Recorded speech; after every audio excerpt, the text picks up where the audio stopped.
pangit ng texture sa balat ng mukha mo. O bakit hindi mo subukan to? Nakaka-tighten po ito at nakakaliit ng pores. Ito na yung panahon para sumubukan naman ng bago.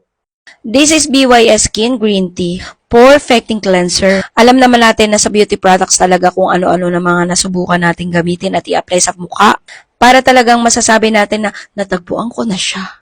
Kasi sa mga beauty products, hiyangan lang po talaga. Kaya naman kung ano-ano mga nasusubukan natin o alam natin yung mga mahilig sa mga beauty products. Kagaya na lang ng BYS Skin na ito. Yung napanood, sabi niya, dry skin type siya. Sensitive ang balat niya. Kaya naman ito naman ako. Tinatry ko siya kasi pareho kami na skin type. Dry skin, sensitive, kahit na mukha naman balat kalabaw, hindi kasi talaga maganda ang texture ng balat sa mukha ko.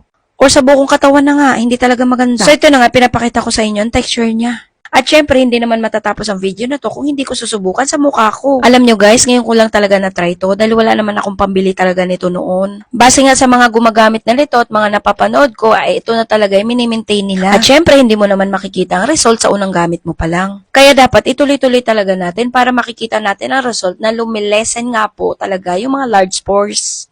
Kapag malalaki kasi talaga ang pores mo, ang pangit talaga ng texture ng balat. Kaya naman, na-invento talaga yung mga ganitong products na pang-minimizer talaga ng pores natin.